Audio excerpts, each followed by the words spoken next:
I never imagined that giving away my land for a son would lead to an unexpected love. I will never forget the day everything fell apart. The sun hung low in the sky, casting long shadows over the empty fields where laughter once danced. I stood there, heart pounding, as the contract trembled in my hands. How did it come to this? I had held on to that land like a lifeline, each inch filled with memories, my father's hands planting seeds in rich soil, my mother's laughter echoing down the dirt paths. And yet, there I was, ready to sign it away for a son I barely knew. Desperation had wrapped around my heart, squeezing tightly. The risks loomed over me like storm clouds. Was it madness? The weight of my choice felt insurmountable. I could almost hear my mother's disapproval, echoing through the silence of the fields, mixing with the rustle of the leaves, a chorus of whispers warning me against it. But then I thought of the boy, bright-eyed and fragile, barely clinging to hope in a world that had shown him none. His smile sparked something deep within me, a flicker of warmth in the cold dread of my decision. I closed my eyes, picturing his face, a perfect blend of innocence and longing. If this was the price, I would pay it, no matter the cost. I could almost feel his tiny hands in mine, pulling me towards a brighter existence, away from shadows and regret that I hadn't expected the man who came with the contract. His presence was unsettling, dark eyes shimmering like obsidian in the fading light. There was something magnetic about him, something that tugged at my heartstrings with an urgency that made me shiver. My breath hitched, tension crackling in the air between us. He looked like he carried a storm, and somehow, I felt the desperate need to take cover from it yet draw towards him. The moment I signed, I felt the ground shift beneath me, an earth-shattering jolt of emotion.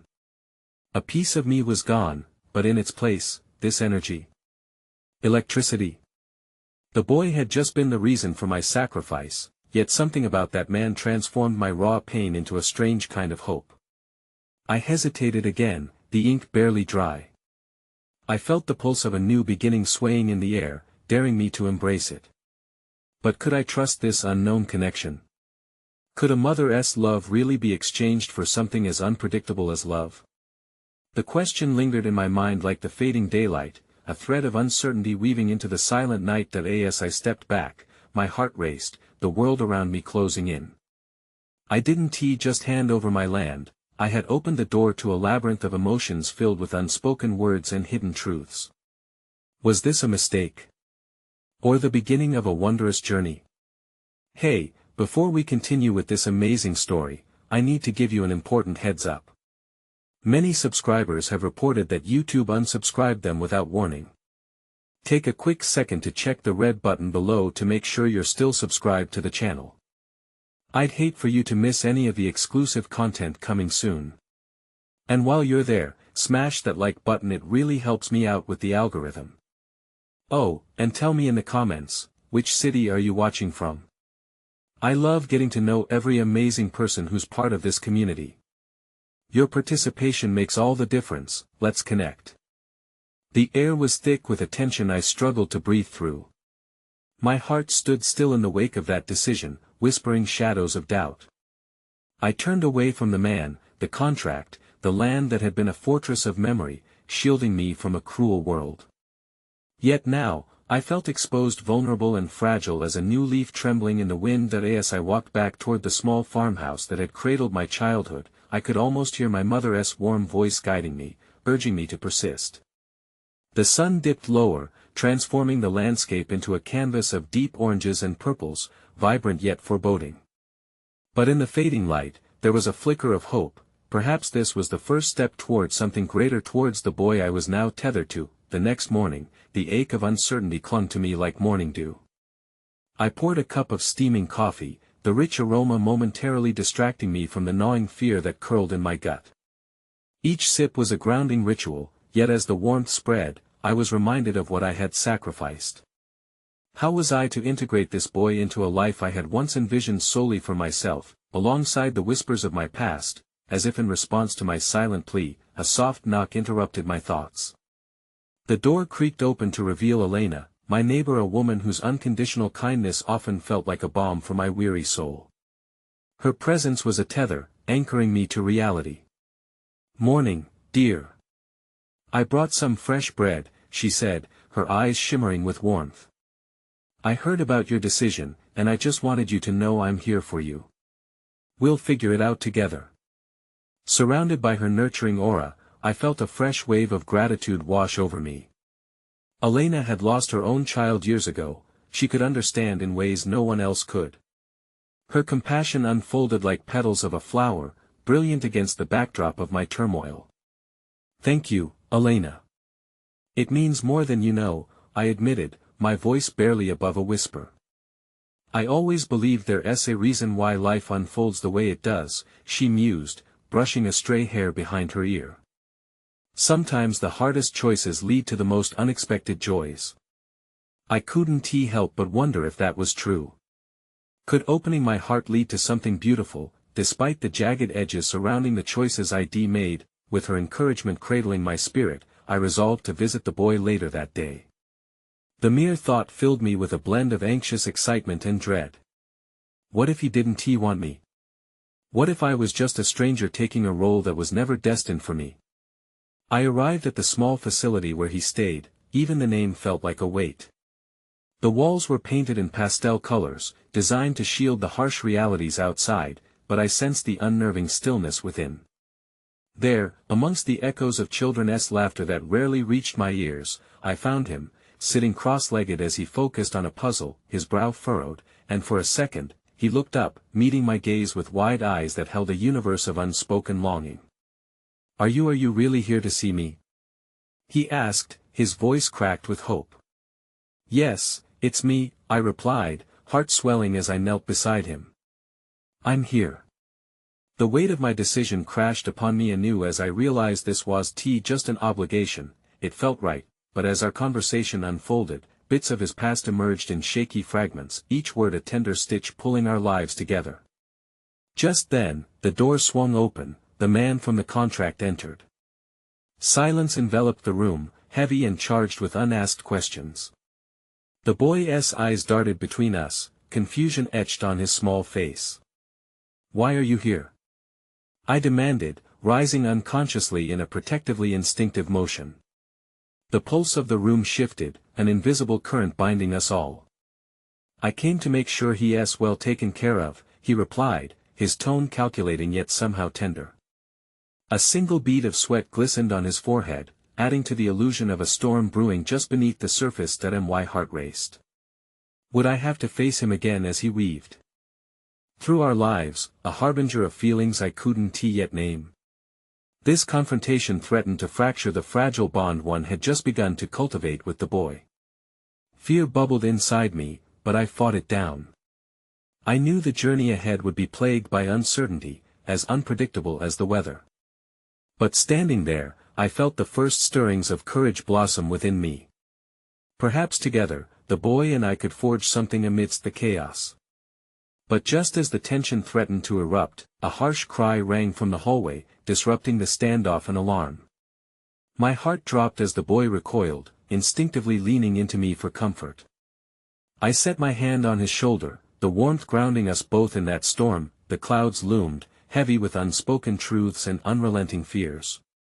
Yet amidst all this, one question began to rise clearer than ever in my mind: what did love truly cost? The commotion outside intensified, loud footsteps pounding against the polished linoleum, mingling with the muffled cries of distress from nearby rooms. I could feel the boy's fragile frame trembling under my hand, his warmth a flickering candle threatened by a gust of wind. It's okay, I murmured, though I could feel my own uncertainty twisting in my gut. I'm here. In the midst of my protective instinct, I noticed the man from the contract staring at me intently, his gaze weighed with expectation, as if assessing a hidden value in my presence. His lips curled into an unsettling smile, and for a moment, I caught a glimpse of malice in his eyes. Perhaps you should step back, he said, his voice smooth as silk yet laden with an undercurrent of threat. We wouldn't want any unfortunate incidents, would we? Stop, I said, my voice rising unexpectedly, dispelling the quiet air that had settled in the room. The words emerged from a deep core of instinct to shield the boy, to carve out a sanctuary amidst burgeoning chaos. You're not taking him anywhere. Just then, a flurry of nurses burst into the room, their eyes wide with urgency. They moved swiftly, unaware of the silent confrontation unfolding in the corners, their focus solely on quelling the unseen disturbance in the complex. The boy flinched at the sudden influx of movement, and instinctively, I pulled him closer. "It's all right. You're safe here," I whispered, the assurance grounding me as much as it seemed to comfort him, but amidst the tumult, I felt the man's eyes bore into me, a silent challenge exchanged beneath the din. It was then that I realized he was no mere businessman, he was a storm brewing in the shadows of my resolve. The nurses worked diligently, and gradually the chaos faded as order was restored, though the ominous tension between the man and me lingered like storm clouds refusing to part. When they finally turned to me, offering a reassuring nod that everything was under control, I exhaled a breath I didn't know I was holding. "Let us get out of here," I said to the boy, the need to escape the suffocating atmosphere propelling us into the coolness of the hallway. As we stepped outside, the fading sun painted the sky a fiery hue, casting a breathtaking glow over the world, a stark contrast to the turmoil swarming in my mind and heart. For a moment, all seemed tranquil. I knelt at his level, forcing a smile as the warmth of the sun wrapped around us. "How about we go for ice cream? My treat." The boy's face lit up, a radiant smile breaking through the clouds that had gathered in his eyes just moments before. "Really?" he asked, disbelief threading through his voice, his innocence piercing my heart. "Really," I affirmed. As we strolled through the nearby park, the laughter of children flitted through the air, weaving threads of normalcy into our disrupted lives. I learned his favorite's chocolate was top of the list and the way he liked to chase after the wind, his laughter carrying like music, but beneath the joy, the weight of my decision crushed down harder. How could I promise him stability when my own life felt as though it teetered on a precipice? Each swing of his small arm, every jump as he ran towards the ice cream stand, felt deeply intertwined with the uncertainty that would follow us home. Once we both sat on a creaky bench, sticky fingers clutching bright paper cups, I caught him glancing sideways at me, his eyes searching. "Are you going to take me home forever?" he asked, his slight voice trembling with the gravity of the question. "Forever is a long time," I replied carefully, guilt threading through my heart. "But I want to be here for you. You're not alone." I knew those words were as weighty as a promise riding the winds of a storm, yet my heart clung desperately to the belief that I could make this work. He nodded slowly, processing the information, and in that moment, an unexpected warmth blossomed in my heart, a fleeting sense of belonging, but then, the sudden memory of the man intruded, darkening my hopeful thoughts. Just as the boy finished his ice cream, I caught sight of him in the distance, lurking as if he were a phantom of my guilt, waiting to pounce. An acrid taste of fear twisted in my gut. "Stay here," I said, deliberately turning my body towards the boy as I stood, tension coiling through my limbs. I would not let him see how rattled I felt. My heart thundered in my chest as I approached the man, who leaned against a tree, eyes narrowing as he surveyed our innocent moment. "What do you want?" I asked, keeping my voice steady while fighting the urge to retreat back to the boy. "A simple conversation," he replied, his tone casual, yet the steel beneath his words was unmistakable. "We need to discuss your future obligations." "Obligations?" I spat the word, my resolve hardening. I felt a jolt of defiance pulse through my veins, ablaze with protectiveness. "He is not a possession to be negotiated. You don't own him." He chuckled softly, that false charm curling like smoke around us. "No, but I hold the strings that could pull your entire life off balance. Best remember that." With that, the darkness of reality collided with the flickering light of hope in my heart. I had exchanged so much for the chance to love and be loved, yet now, it felt teetering, vulnerable beneath the weight of his threat that I turned, walking back to the boy. I needed him to know he was my priority. But the uncertainty clouded my heart as I glanced over my shoulder, the man still watching. The question hung in the air, taunting me, could I truly navigate this tempest without losing everything I just began to grasp? In that moment, the once familiar landscape of my childhood felt foreign and treacherous, echoing ominously with the realization that the hardest battles were yet to come. Fear gripped me, whispering frantic warnings, just as my heart began to crack open to a love I had never imagined possible. And as I reached the boy, his innocent smile grounded me, but a darker cloud lingered. What would happen when the storm finally broke? The evening air grew cooler as shadows stretched across the park, sharp contrasts to the warmth that had flickered between us just moments before. I sat beside the boy, the laughter of other children fading into the background, and my heart thudded heavily as I pondered the magnitude of what lay ahead. The man's words echoed in my mind, dark threads weaving around the fragile fabric of hope I had so carefully constructed. "Can we go back to the park tomorrow?" the boy asked, pulling me from my thoughts. The innocence in his voice was a balm against the fraying edges of my anxiety, and I nodded, forcing a smile that may have felt more brittle than genuine. "Of course," I said, but even as the word left my mouth, I felt a twinge of dread. The world felt dangerously unstable, as though the slightest wrong move could send everything crashing down. I needed to protect him, to shield him from shadows that stretched far beyond this park, yet I was still grappling with my own fears, battling against an encroaching darkness that threatened to consume everything. As we made our way back home, the boy's small hand gripping mine brought me a flicker of solace. With each step, I willed myself to embrace the here and now, focusing on the safe warmth of his palm. But my heart recoiled at the thought of leaving him unprotected. I could hardly shake the sensation that something terrible lurked on the periphery. Arriving back at the modest apartment, I was met with the sterile silence of empty hallways. It had never felt more daunting. "Do you want to read a book before bed?" I offered, though I half expected to hear the trepidation in my own voice. "Yes. The one with the dragons." His eyes sparkled with excitement, and instinctively I felt a sense of normalcy wash over me.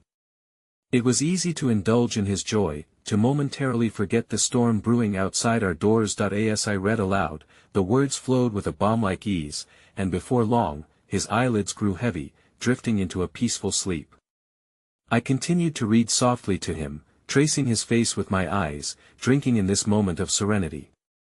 But as the minutes passed and the shadows deepened around us, I found myself haunted by the specter of the man waiting outside in the dark, an ever-present specter at the back of my mind. Once the boy's breaths evened out into the tranquil rhythms of sleep, I pulled out my phone, contemplating the risks ahead. An unanswered message blinked at the screen, its sender a reminder of the alliances I had forged or hoped to forge in a world fraught with uncertainty. "Meet me tomorrow," it read, the impulsive choice to entangle myself in shadows whirring in my mind like a specter. I set the phone down, the weight of indecision pulling at my heart. I would be placing not only my future on the line but also the boy's. My burgeoning desire to protect him could clash against the reality of my daunting obligations. How could I navigate this new life?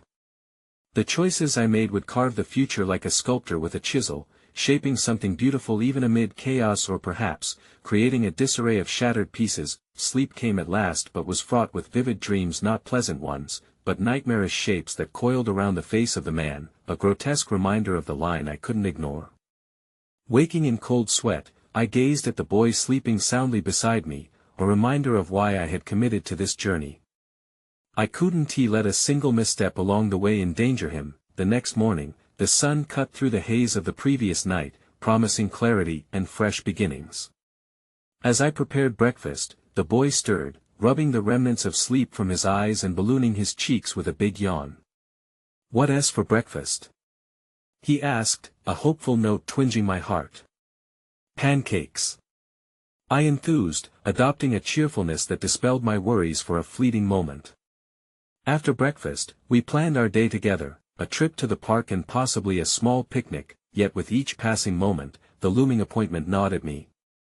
I needed to know my adversary's capabilities, to unlock the secrets that swirled around him. The boy deserved to have someone unwavering beside him. He needed a guardian more than ever. As the afternoon wore on, I found a moment to check my phone again, this time wrestling with the dread pooling in my chest when I saw a message from the man. "I hope you're taking care of what's truly valuable to you. Let's discuss tonight." The chill in those words draped over me. "Are you okay?" the boy asked, concern etching his brow as he sensed my shift in demeanor. "Yeah," I said softly, forcing a smile. Just thinking about tonight. Once again, I masked my fear under layers of bravado, but already I felt the clouds assemble overhead. In the final light of day, as we finished our picnic, I could sense the tension enveloping us, growing thicker as dusk approached. "Can we make a wish?" The boy's eyes sparkled with the naivety of his childhood. "Of course," I encouraged. "What do you wish for?" He closed his eyes tight and whispered fervently. I followed suit, squeezing my eyes shut, wishing fervently for protection, clarity, and love that knew no bounds. But as I opened my eyes, the man's figure loomed in my mind, a harsh reminder that my wishes might yield a much different reality than I hoped. Just as we began to pack, my phone vibrated again in my pocket, a sharp reminder that the storm was fiercely brewing. As I glanced down, an urgent notification flashed across the screen: "They know where you are." My heart seized while the boy scampered ahead, blissfully unaware of the tidal wave crashing down. I was thrust into the realization that this was no longer just my struggle, it had expanded to encompass the boy's innocent heart, now linked inexplicably to mine. That I raced after him, growing desperate as shadows mingled with the twilight. "Wait!" I shouted, the fear clawing at my throat. He turned to look at me, confusion creasing his brow, and I swallowed hard, battling the weight of a revelation I never wanted to impart. Now more than ever, I knew I needed to stand tall against the storm, for both our sakes. But was I strong enough to face what lay just beyond the horizon? The darkness was waiting to engulf us, and I had to choose between flight or fight. The park was shrouded in the gold and crimson hues of dusk, and as I hurried to catch up with the boy, a cold knot twisted in my stomach. "Wait for me!" I called out, my voice betraying a tremor that gripped my heart. Fear danced in the shadows around us, and though he wore a bright smile, the innocence in his eyes was a fragile flame against the encroaching darkness. That he stopped, turning to me with an expression of concern that tugged at my heart. "What's wrong?" I knelt down to his level, forcing my worries to dissipate beneath a mask of calm. "Nothing, sweetie. Just wanted to make sure we stick together." My attempt at reassurance felt like a thin veil, barely concealing the turmoil beneath. "Okay." He bounced on his heels, the world still a playground in his mind, and the laughter of children echoed in the distance like lingering sunlight. We continued our stroll, the air thick with unspoken tension. My mind darted between the joyful laughter and the dark messages awaiting me, and I couldn't shake the feeling of being pursued. Each rustle of leaves or distant echo of footsteps sent a jolt through my spine, amplifying my instinctual urge to shield him. In the moments I allowed myself to look at him, the boy filled me with warmth, a radiant light that chased away the shadows momentarily.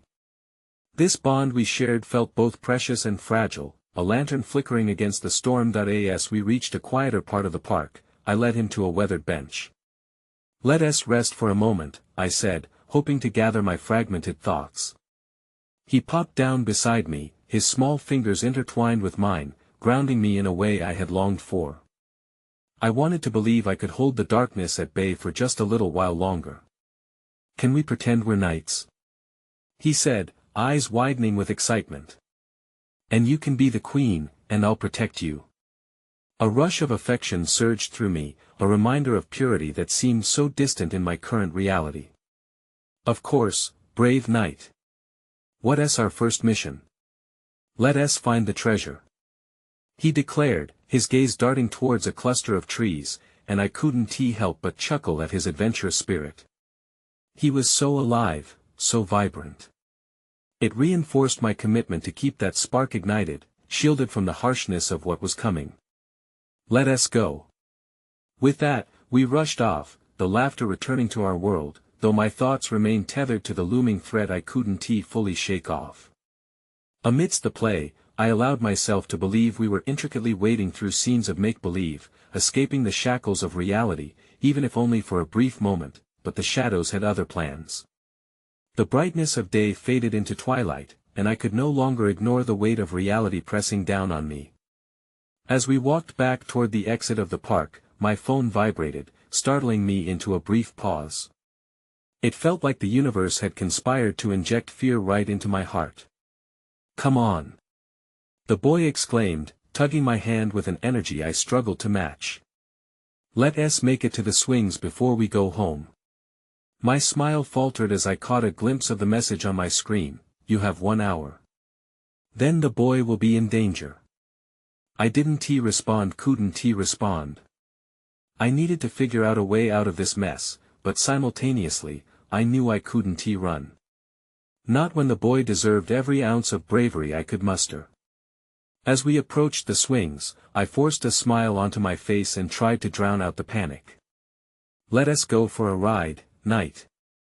He squealed in delight as I pushed him gently, his bright laughter ringing out even louder than the doubts gnawing at me. I wanted to protect him, not only from the darkness draping over us but also from a world where brave knights sometimes did not come home, but just as I was lost in that fleeting moment of joy, a figure approached from the edge of the park.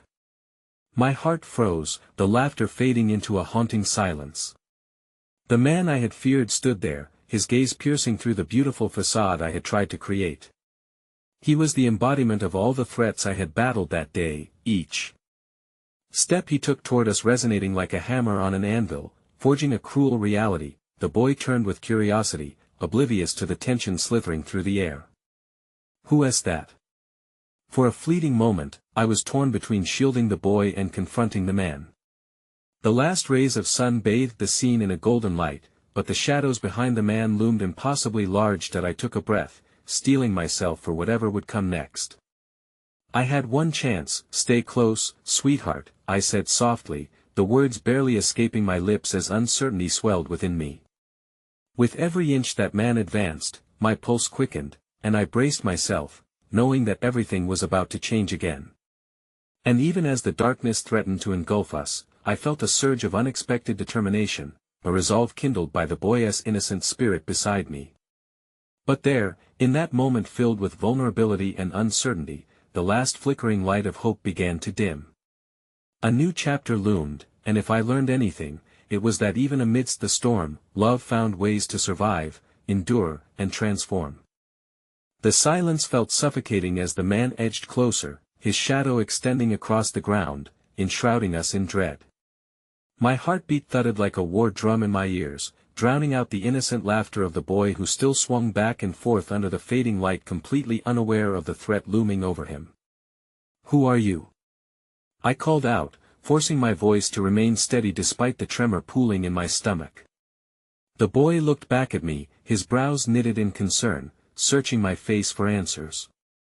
I tried to smile, but it felt like a mask slipping off. The man's lips curled into a sly smile, eyes glinting with a darkness that sent chills sliding down my spine.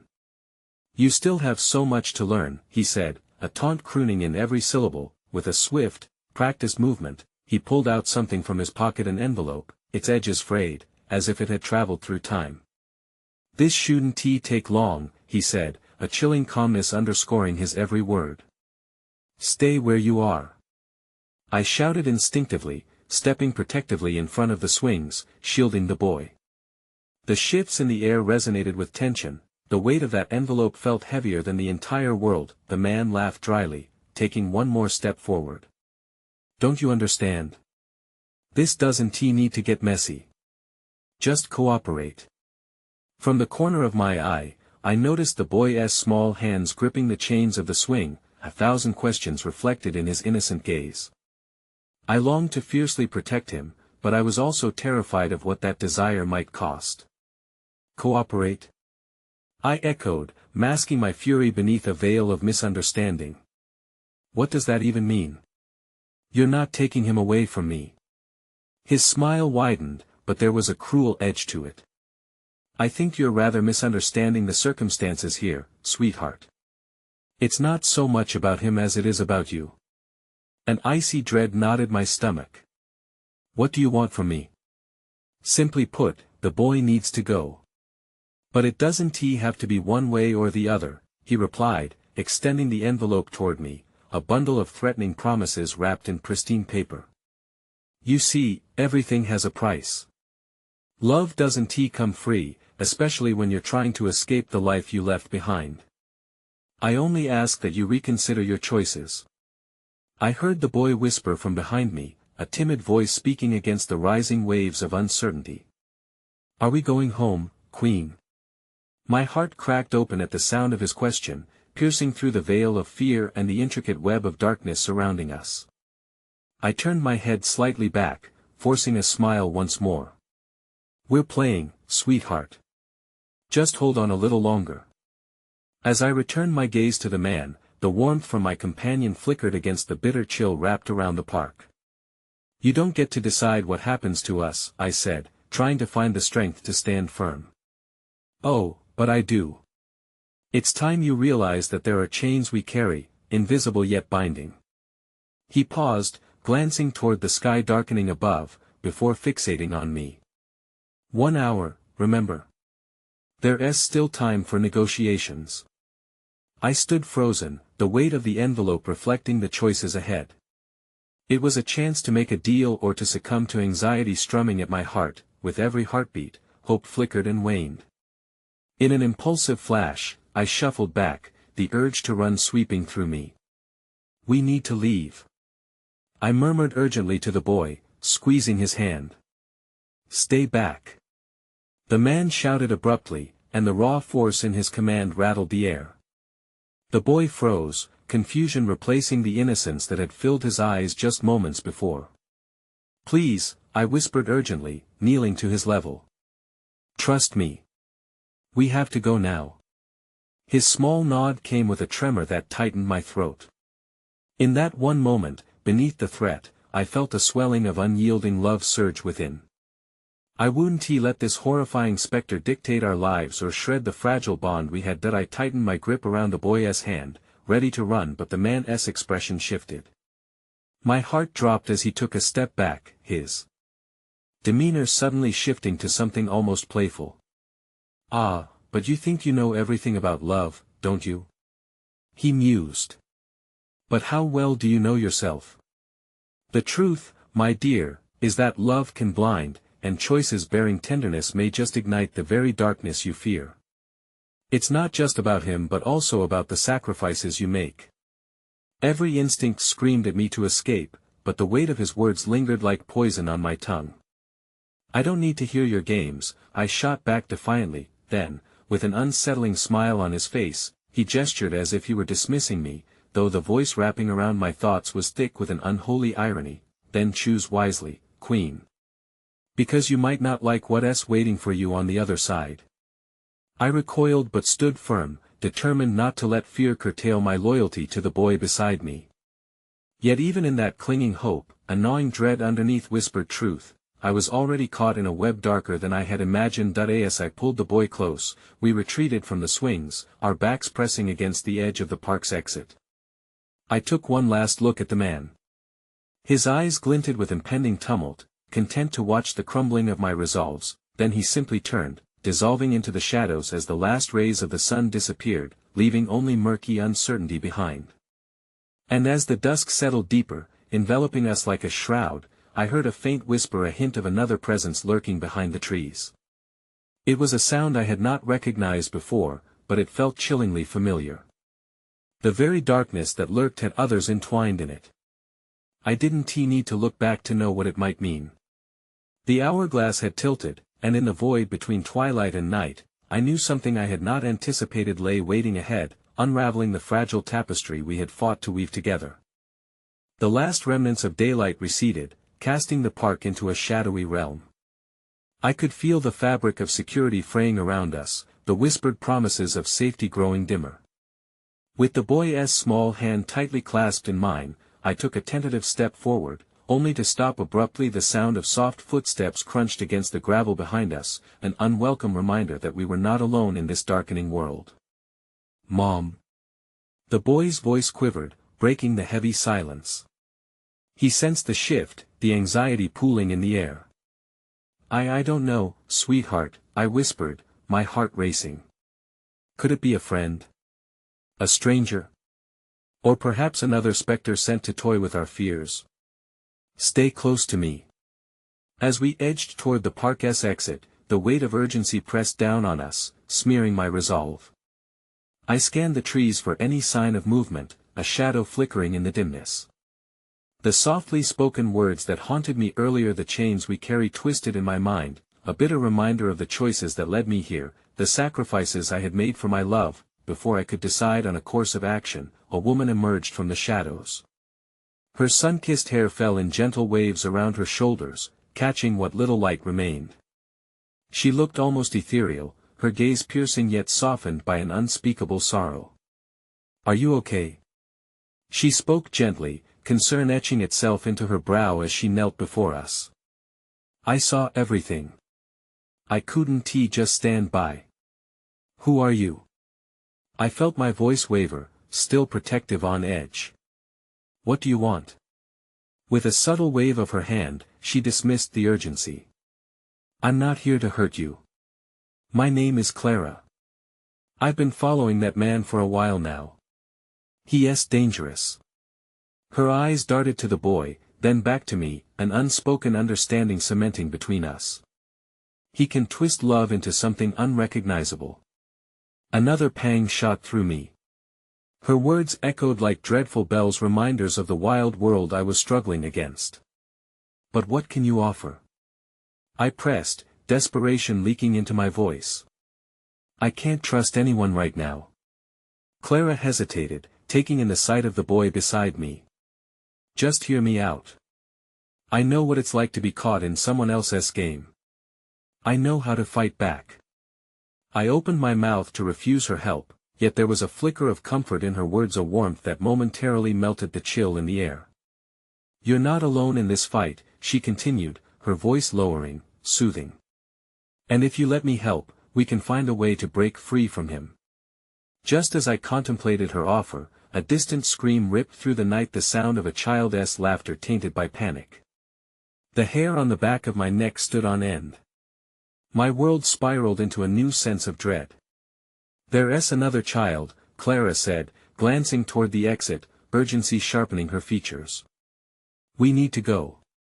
The longer we linger, the worse it gets."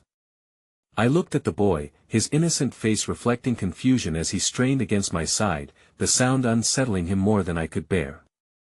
"We need to help," he murmured, his small heart echoing with the kind of bravery I found both admirable and crushing.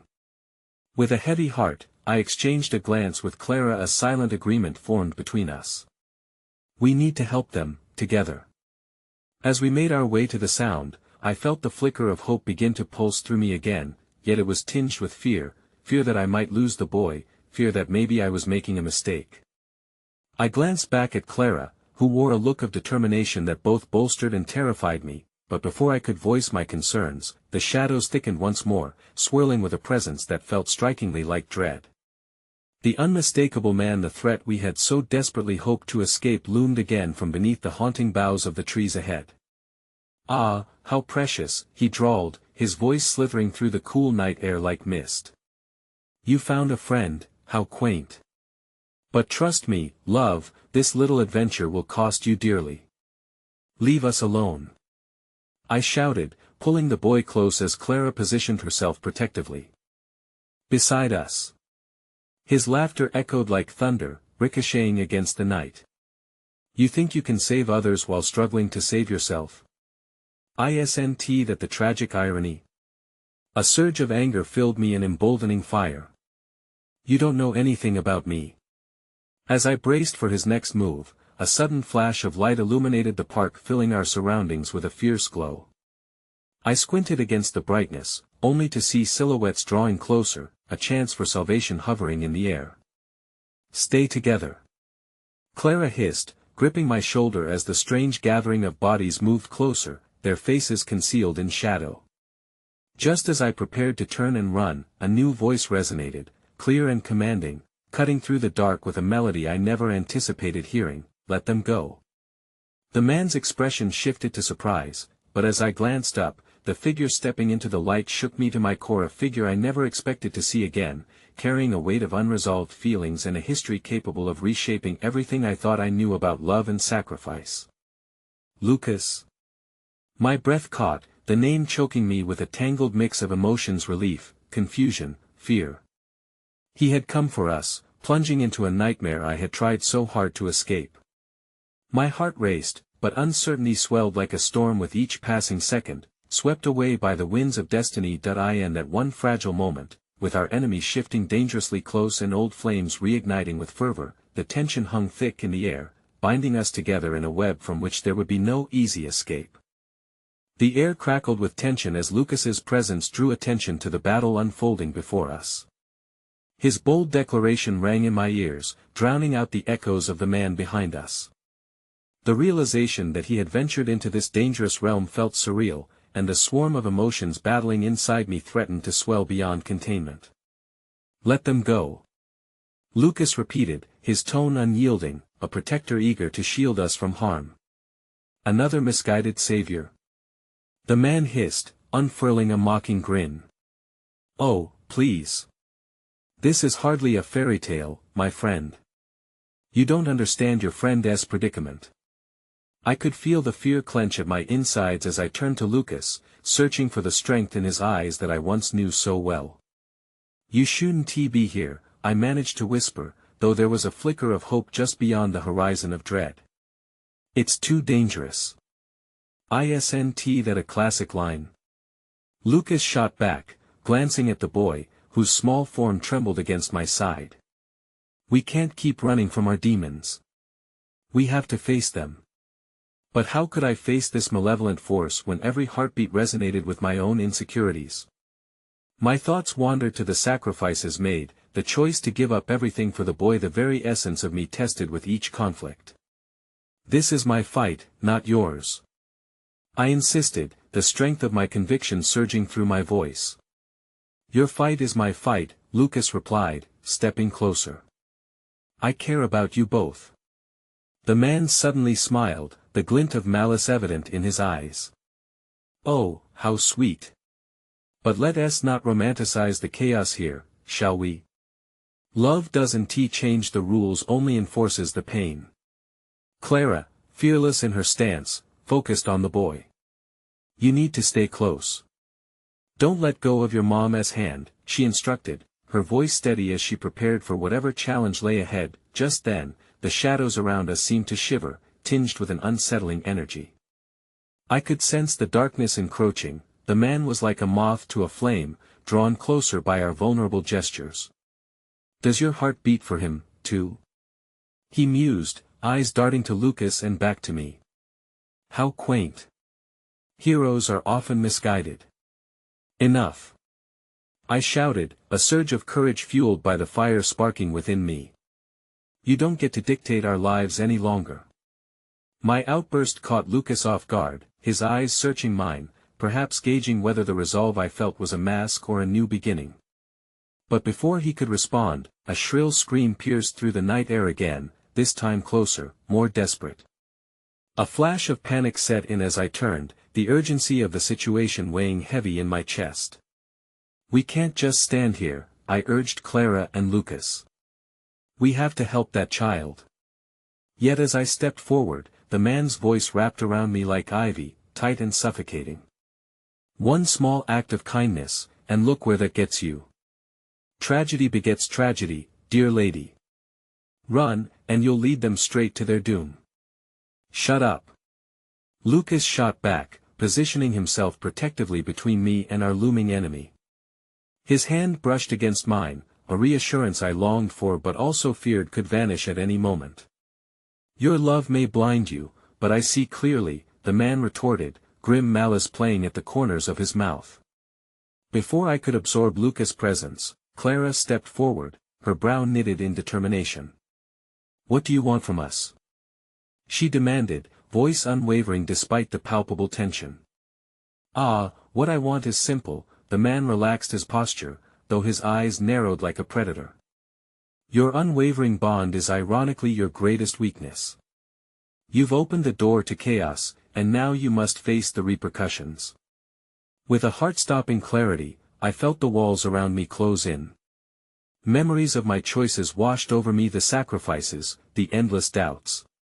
Could I truly be the protector I wanted to be when the burden felt so heavy? "Together, we can still succeed," Lucas urged, breaking through the fog in my mind. "Face him as one, no matter the cost." But just as resolve began to settle in, the shadows quivered, and from the darkness emerged the Anguished cries of another child, clearer now. Please. Help me. No. The scream shattered through the night like glass, sending icy shards of fear into my heart. My blood ran cold, the recognition was instant, a name dancing on the edge of consciousness. Not her. I murmured, trembling that a revelation gripped me with ferocity, the truth swirling like a tempest at sea. Your son. The man taunted, eyes glinting with satisfaction. Oh, the chains you carry, indeed. The revelation ignited a firestorm of emotions. This fight had never just been about me or the boy beside me. The stakes were higher than I had dared to dream. No. We can't leave her. I screamed, fear clawing at my chest as I stepped toward the sound, only to be yanked back by the weight of reality. Then you will lose everything, he whispered ominously, the shadows swirling with sinister delight. The night pulsed around us with anger and despair, and I realized with cold clarity, I had to make a choice. The child's voice strained against the darkness, and love surged with desperate urgency, but whom would I save? And at what cost? As uncertainty pressed heavily on my heart, I knew that whatever I chose would reverberate like thunder through the lives we tangled evermore in this darkened web of fate, leaving behind echoes that would haunt us for a long time to come. The chill of the night wrapped around us like a shroud, stealing the warmth from my blood and turning my insides to ice. I could still hear that haunting cry echoing in my mind, mingling with the man's sinister laughter. The shadows pulsed menacingly, the air thick with tension as I battled against the maelstrom within me. Lucas, I breathed, gripping his arm tightly, desperately seeking comfort. What if it's true? What if I have to choose? Don't think like that, he urged, his voice steady amidst the chaos. We will find a way. Together, we can. I can't lose him. The admission tore from my throat, raw and desperate, my heart racing as I thought of my son. Each passing moment felt like a mile between us, an unfathomable distance that crushed me. The man smirked, relishing my chaos. You're not strong enough to save everyone, sweet girl. Embrace the reality of sacrifice, it might just be the lesson you need to learn. Suddenly, Clara interjected, her voice resolute, we need to cut through the fear. Fear is what gives him power. We can't be led astray by it. Her conviction sparked something deep within me, a flicker of hope igniting just beneath the surface. You're right, I said slowly, the overwhelming dread giving way to a newfound determination. We can't let him control us. But how do we face him? Lucas shifted, eyes narrowing at the man, drawing strength from the intensity of the moment. We have to confront him with our truth. To show him that love is a force that can't be easily twisted or broken. Love? The man scoffed, stepping closer, his voice dripping with contempt. Ah, yes. It's cute how you cling to that notion. But tell me, where is the love when faced with hard choices? The sound of my son's cry reached a fever pitch, each note imbued with anguish. Memories flooded my mind, his laughter, the way he'd curl up next to me after a long day, his bright eyes heavy with slumber. Far too vulnerable, too innocent to be ensnared in this fight. Lucas, if I call out to him, I whispered, he may hear me. He may understand I'm trying to reach him. But what if he doesn't? Lucas argued gently, his brow furrowed with concern. What if it only puts him in danger? I glanced sideways at Clara, who seemed to understand my turmoil, nodding supportively. Your instincts as a mother are powerful. Trust them. The man surveyed us, amusement dancing across his features. Spare the theatrics. You think you can save him? That your cries will break the chains I've placed upon you all? I believe in him. I countered fiercely, the conviction fueling my voice. If I can't save him, I will at least show him that hope exists beyond the darkness. With a shaky breath, I called out, Samuel. My voice cracked as I fought against the shadows, pouring all the love I held for him into the single word, desperate for the connection to cross the void that lingered between us. I'm here. I'm fighting for you. Silence descended, thick and suffocating, and for a heartbeat, I thought maybe I was too late. But then, against the oppressive weight of despair, a flicker of movement drew my eye in the depths of the dark. "Mom." A small voice emerged, quivering with vulnerability and hope, wrapped in layers of fear. My heart leapt at the sound, the name my heart beat for chased away my doubts. "It's me." I called back vigorously, heart racing as I strained to reach him, every fiber of my being yearning to break through the barrier. "I won't abandon you. Just hold on, baby. I love you." The man's face twisted in disbelief, incredulous at my unwavering spirit. "How quaint," he spat, seizing the moment to tighten the hold of shadows around us. "But love alone cannot shield him from fate." Just then, Clara slipped closer to Lucas and whispered, "We need to disrupt his power. We need to break the cycle." The notion sank in, the cycle of despair, of manipulation, it had to end. "We have each other," I declared, meeting Lucas's eyes with a fierce conviction. "Let us lean into that connection. We will take back our light." Lucas shouted, his voice a clarion call against the encroaching darkness. Clara joined in, their voices melding into a symphony of strength, a magical energy swirling amongst us. "Together!" Clara cried, and together we stepped forward, hand in hand. The shadows wavered, recoiling slightly as our united front pressed through, holding tight to one another in defiance. My heart raced with the hope that surged around us, warm and bright against the cold. Yet as we advanced, a shriek echoed from the shadows, one of anguish and raw despair. "Mom! Help me!" A wave of uncertainty crashed over me as the boy's voice mixed with that of my son's. My heart sank as I realized the innocent cries were woven together, two souls intertwined in a web of pain. "No!" I gasped, realizing the horrible truth.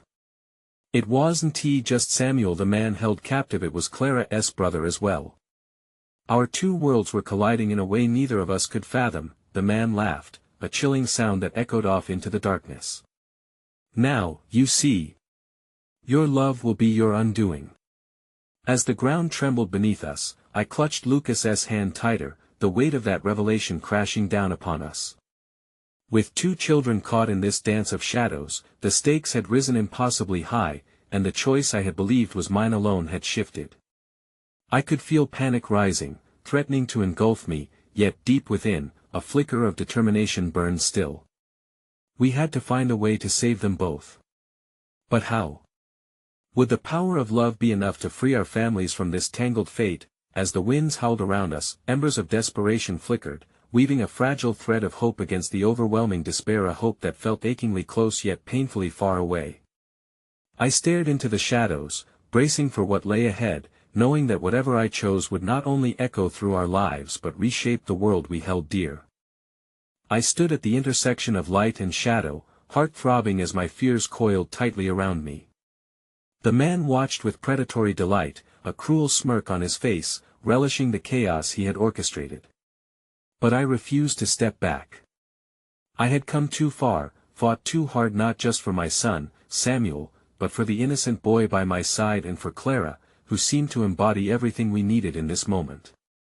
"Listen," I urged, raising my voice as the winds swirling around us picked up speed, carrying with them the whispers of tension we had yet to articulate. "You don't own him, or him." I pointed both at my son and Clara's brother, his name escaping my lips like a bomb in the frenzy of this reality.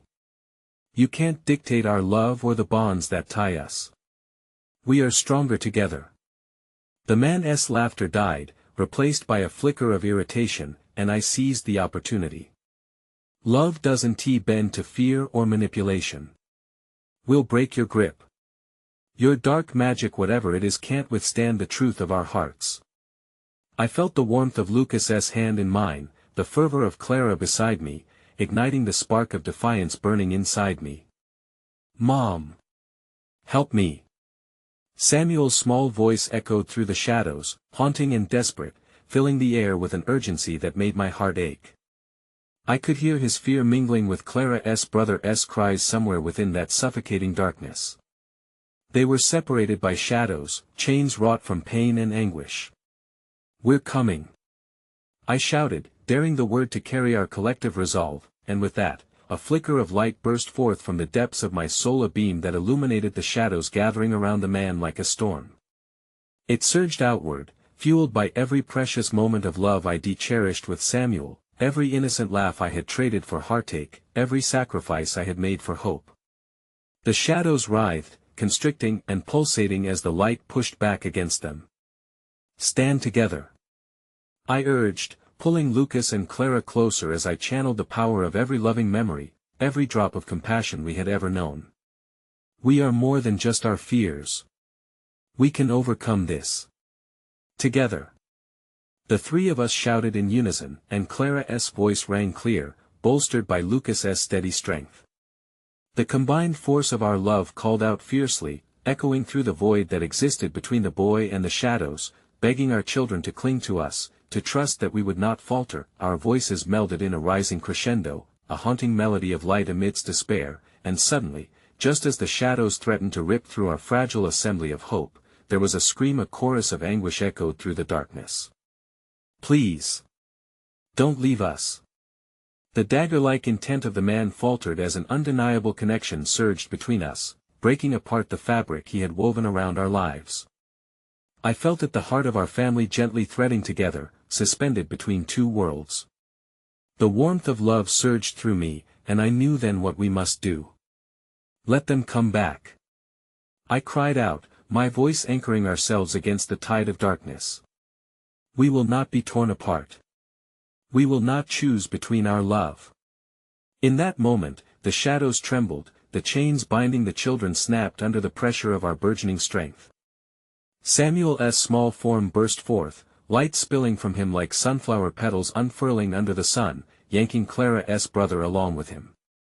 The eyes of both boys reflected renewed hope, and I felt a surge of warmth envelope us, a cocoon of love formidable enough to weather any storm. As they lunged for our embrace, I felt it, a rush of light propelled from the core of my very being.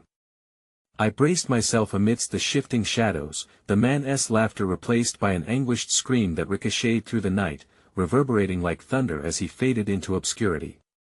He was powerless against the undeniable force of our love. The darkness that once loomed above us melted away as the shimmering light formed around us, encasing our family in a cocoon of warmth and hope. Just like that, we stood together, intertwined by bonds forged through chaos, our hearts tethered by love that could conquer even the fierce storms of doubt and despair. In that ethereal moment, I held my son close, brushing my fingers through his soft hair, my heart brimming with relief and adoration.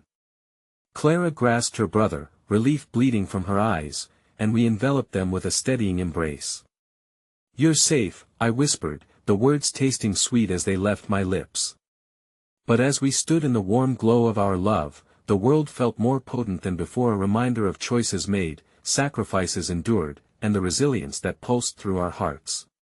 "Together," I murmured more softly, as if the sound of unity held the fabric of the universe tightly woven around us, and in that tapestry of light and intimacy, I finally understood every sacrifice, every moment of fear had birthed this beautiful reality, a love that thrived fiercely against the encroaching darkness. As I looked into their eyes, shimmering with the remnants of a battle fought, I felt a wave of acceptance wash over me, acceptance of what I had lost, what I had fought for, and the binding threads of family that would forever bind our hearts together. As the first rays of dawn broke gently through the remnants of night, illuminating the beauty of a fresh beginning, I dared to take a step forward into the life we had claimed for ourselves, hearts singing in unison, "Love is the light that never fades." And as we stepped into that new day together, I whispered with the conviction of rebirth, "We are never alone."